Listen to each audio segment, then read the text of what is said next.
Hi guys, welcome to Master Alistair Lawson's Poomsae Tips.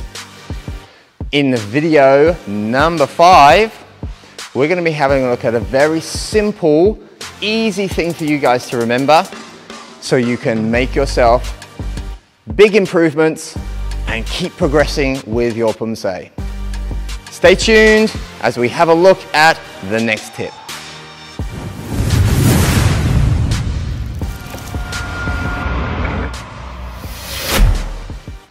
In this video, we're going to be having a look at a very simple concept that I teach my students when they're trying to improve their Poomsae. It's like musical statues. We don't need music necessarily, but if you think of the concept of musical statues, everyone moves around. When the music stops, you have to freeze. So we do our Poomsae very similar. This is just through practice. This is not through competition, but it helps us understand what's necessary. This shows more control, which is very important in Poomsae.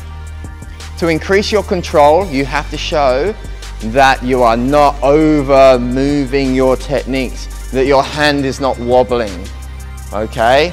A lot of the times we'll see someone come through, they'll punch and their hand will wobble around or their body will be wobbling like this. So what you have to imagine is every time you do a technique, you freeze. Then you move and freeze, and move and freeze, and move and freeze. So if we have a look at that, from this position here, when I'm going through my pattern, I'm going to freeze for 2 seconds. Now this is an exaggerated period of time. We wouldn't do this if we were doing competitions or if we were performing correctly. This is just a training tip. So when we are training, what I want to do for my students is we go and 1, hold, 2, and 1, hold, 2, and 1, hold, 2, and 1, hold, 2, and. By adding the holding point, we understand the finish of the movement, and we understand that all arms and legs need to be finished and stationary and as still as possible for those 2 seconds. That will help us gain more control. It also shows that when we're going through our pattern, we're not rushing it, which is very important. We don't want to be moving through our pattern like this and not finishing the technique, not demonstrating the correct technique. So the pauses are a really useful training tip to have.